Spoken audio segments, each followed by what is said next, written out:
Salut, c'est Trado, je suis content de vous retrouver pour la mise à jour de l'analyse technique du CAC 40 et encore une correction aujourd'hui 1,2%. De plus en plus d'analystes considèrent que 0,75% de hausse des taux pour la Fed c'est quasiment acquis d'ici quelques heures. Certains commencent même à envisager 1% de hausse. Il faut bien comprendre que l'enjeu de la situation actuelle est de contrôler l'inflation.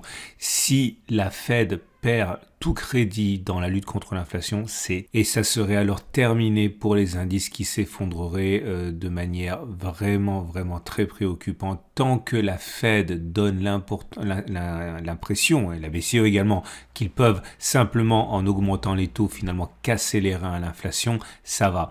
Si les investisseurs commencent à penser que c'est trop tard, que la monnaie va perdre sa valeur, perdre même sa valeur de statut, d'intermédiaire des échanges et de réserves de valeur, et bien là effectivement ce serait très dangereux et certains disent qu'il faut taper fort tout de suite et que la Fed va le faire, mais évidemment plus les taux sont élevés, plus c'est difficile pour les entreprises de se financer, augmentant leurs coûts et à partir de là réduisant d'autant les profits, et c'est ça qui se passe actuellement.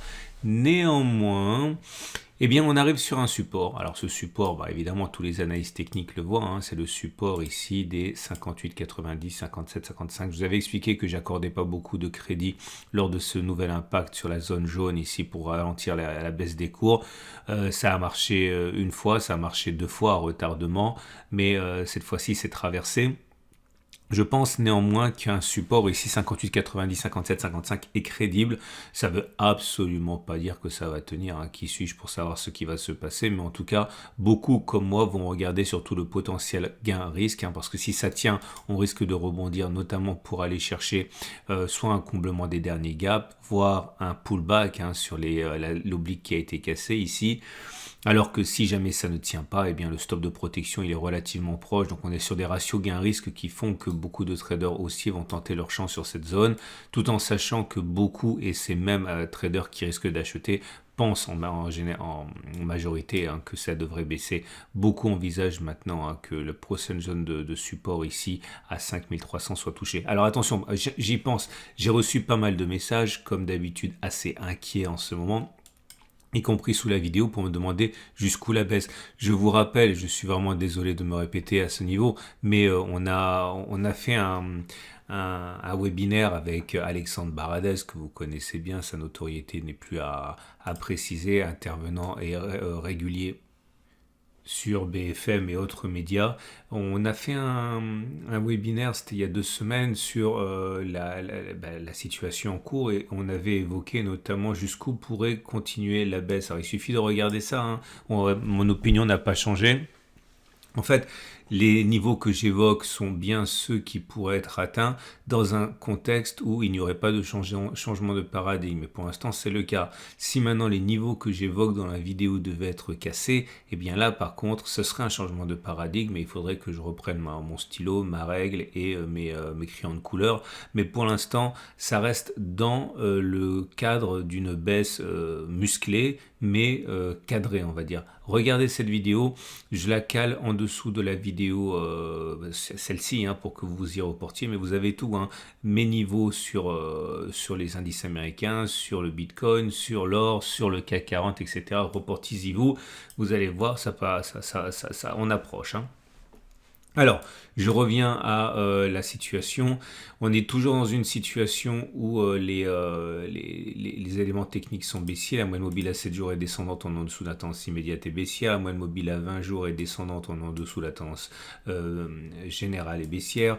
On l'a dit, on l'a répété, on a un croisement baissier fort. Croisement baissier fort, c'est que normalement, c'est un mouvement qui est violent. Et par opposition avec un croisement baissier faible ici, vous voyez comme la M20 montait, la M7 baissait, se sont croisés, on a eu surtout un throwback, après bon, et on est allé plus bas, mais c'était plus, on va dire, larvé, alors que là, c'est explosif, notamment parce qu'on a un croisement baissier fort. Je vous rappelle que tout ça c'est explicité dans le pack Total Trado. La moyenne mobile à 50 jours également, elle est baissière, la tendance de fond est donc baissière. Je cherche ma moyenne mobile à 50 périodes, je ne sais plus où je l'ai mise, on va dire qu'elle est là. Et donc, je vais la quand même mettre, voilà. Et la moyenne mobile à 200 jours surtout, hein, elle est baissière, on est en dessous, donc la tendance de long terme est baissière aussi. Bref, il n'y a pas beaucoup de raisons de s'enthousiasmer. La question quand même, c'est celle des bandes de Bollinger, je trouve, parce que les bandes de Bollinger, comme vous pouvez le voir, viennent de gratifier d'un T3. Ok, T3, ça veut dire quoi? On a déjà beaucoup parlé, on a déjà beaucoup testé. C'est lorsque on clôture en dessous de la Bollinger inférieure et que la Bollinger supérieure et que la Bollinger inférieure divergent, eh bien, on a plus de chances de faire un T2 que de ne pas le faire. Et ça a été fait la séance précédente. On a donc là, on vient de faire un T3. Ah oui, j'ai reçu des messages par exemple me disant: ah Trado, ça n'a pas marché ta stratégie par rapport au Bollinger hier. Si, ça a fonctionné. En fait, c'est parce que peut-être que j'ai pas été suffisamment clair, mais il s'agit pas d'acheter et d'attendre une hausse. C'est pas ça le truc. La stratégie, c'est que vous preniez la différence entre la clôture et les plus bas. C'était 0,27. Vous multipliez par 2, ça fait 0,54. Il fallait faire plus 0,54 avant de faire moins 0,54. Et vous voyez bien, on a ouvert ici. Donc par rapport au niveau d'ouverture, on était déjà à 0,69. Donc en fait, ça a fonctionné. On a pris 20%, 1,20% dans la tête, mais la stratégie a fonctionné. Il faut le regarder à nouveau. Attention, hein, si vous commencez à appliquer mes stratégies sans les comprendre, vous allez gagner le droit de vous retrouver en slip. Hein. Donc il faut vraiment, je ne vous conseille pas d'utiliser mes stratégies parce qu'elles ne sont pas testées sérieusement. C'est simplement des choses que je partage avec vous. Il faut surtout les comprendre. Quoi. Là, il ne s'agissait pas d'attendre une augmentation derrière. Hein. On a eu une baisse et c'est complètement compatible avec ce que j'avais raconté hier. Hein.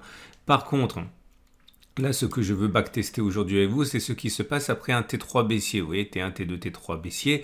Qu'est-ce qu'on peut espérer après? Est-ce qu'après une telle dégringolade sous la bande de Bollinger inférieure, on peut espérer une hausse? Eh bien, c'est ce qu'on va voir. Là, j'ai regardé ce qui s'est passé depuis, attention mesdames et messieurs, l'origine du CAC 40 et voir si après un T1, T2, T3, est-ce qu'on a plus souvent une réintégration et j'ai mis une flèche vers le haut, est-ce qu'on a un T4, c'est-à-dire une nouvelle clôture sur la Bollinger inférieure avec on va dire, une prémonition, une intuition de ma part, c'est pour ça que j'ai voulu le faire, qu'après 3 clôtures en dessous de la Bollinger inférieure, normalement on devrait clôturer à l'intérieur des bandes de Bollinger, ce qui peut servir de base de trade. Et on a donc testé ça. Alors c'est parti. Là, c'est vraiment très simple comme test. Hein. Donc attention, hein, il faut que la première bougie de clôture sous la Bollinger inférieure fasse suite à une bougie qui était à l'intérieur des bandes de Bollinger. Clairement, regardez ici. Ok, on était à l'intérieur des bandes de Bollinger, T1, T2, T3. Et qu'est-ce qu'on a eu pour la quatrième bougie? Une nouvelle clôture en dessous de la Bollinger inférieure. Croyez-moi, ça se voit pas bien, mais c'est bien en dessous de la Bollinger inférieure. Donc j'ai mis une flèche vers le bas. Autrement dit, là, c'est pas parce qu'on avait 3 clôtures en dessous de la Bollinger inférieure d'affilée qu'on avait une réintégration. Ok. Là, l'exemple suivant, c'est celui-là. Vous voyez, T1, T2, T3, et derrière, réintégration des bandes de Bollinger. Ok. Donc, vous allez me dire, non, vous allez rien me dire, je vais d'abord faire mon backtest. Donc voilà, je déroule.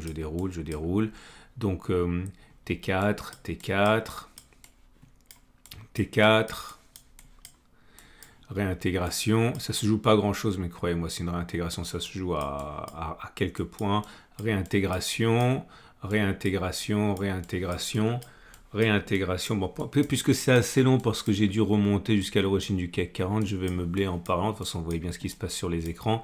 Et l'idée, c'est que très souvent, là, vous voyez bien que c'est pas une stratégie de trading, c'est simplement de l'analyse technique. Je vous montre ce qui se passe statistiquement après ce que j'essaie de quantifier ici et de mesurer. Alors là, dans ce genre de situation, imaginons par exemple qu'on se rend compte que on a beaucoup plus de chances de réintégrer les bandes de Bollinger que de faire un T4, puisque c'est pas une stratégie en côté, mais simplement de l'analyse technique. Ce que vous pouvez faire avec ça, c'est l'utiliser comme un filtre. Par exemple, vous allez dire, voilà, en imaginant, je dis n'importe quoi, qu'il y a 90% de chances de réintégrer les bandes de Bollinger, eh bien vous, ça veut dire que vous pouvez combiner ça à quelque chose que vous auriez testé comme une stratégie de trading en vous appuyant sur le fait que vous avez l'outil que je suis en train de vous montrer qui augmente encore plus les chances de réintégration des bandes de Bollinger. Donc vous pouvez l'utiliser comme un filtre ou vous pouvez traiter sur les unités de temps inférieures. Mais voilà comment on utilise de l'analyse technique. et au milieu d'une stratégie de trading. Bon, en tout cas, c'est pour ça que c'est intéressant. Alors, j'ai fini de meubler, je suis même pas au début du CAC 40, donc là, je vais faire défiler quand même rapidement. Voilà, on va terminer, donc T4, réintégration de T4, un troisième T4, réintégration, T4, réintégration. Et ça y est, là on arrive à la fin, à l'origine du CAC 40, réintégration. Et vous allez pas me croire, mais on est donc à, eh bien sur 54 occurrences, j'ai fait les choses vraiment jusqu'à l'origine du CAC 40, on a 27 cas de réintégration et 27 cas de T4, absolument incroyable, mais on n'a absolument aucune idée de ce qui pourrait se passer actuellement. Mais cela peut servir. Ça veut dire que soit vous pouvez trader dans le sens d'un ratio gain-risque intéressant, soit vous pouvez utiliser ça comme un filtre, soit vous pouvez vous dire aussi que c'est pas parce qu'on a fait une grosse baisse qu'on va rebondir et qu'on peut tout à fait envisager du coup de continuer de baisser. Bref, ce sont beaucoup d'informations quand même en creux qui sont disponibles.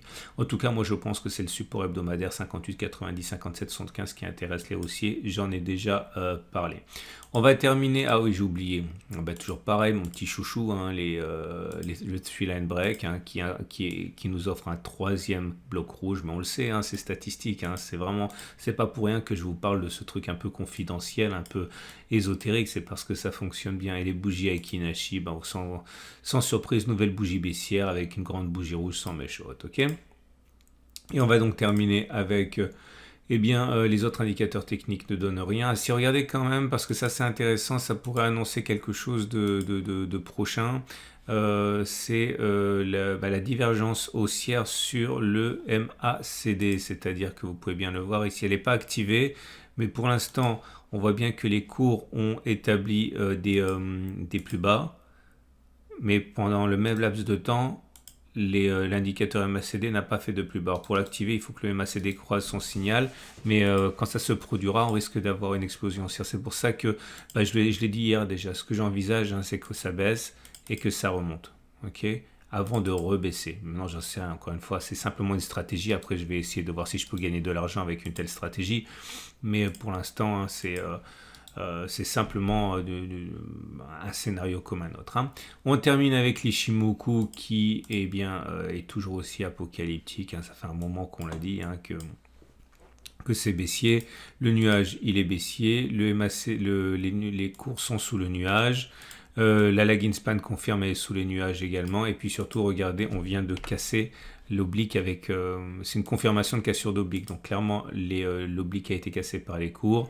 La lagging span a cassé l'oblique. Alors les puristes, et ils auront bien raison, diront et depuis quand on trace une oblique avec 2 points de contact? Depuis que ça marche, c'est tout, j'en sais rien, c'est comme ça.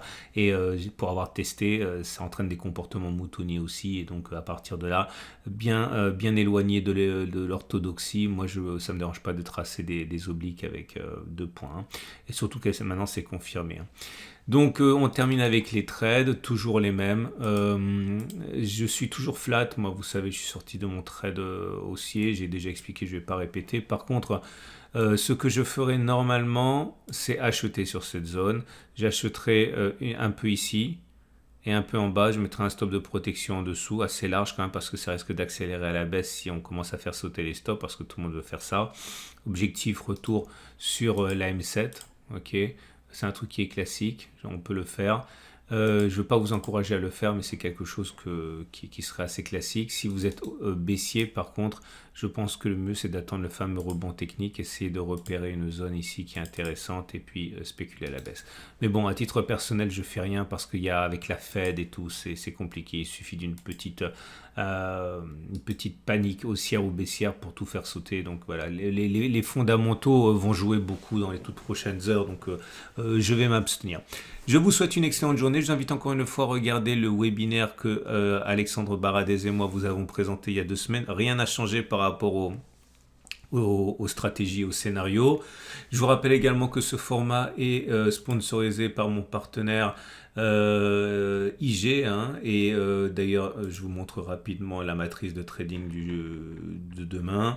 Bon, elle n'a pas changé, si elle a changé un petit peu, mais vous pouvez aller la découvrir sur mon site, c'est toujours pareil, c'est mis à jour tous les jours. Clairement, vous retrouverez ici ma zone d'achat.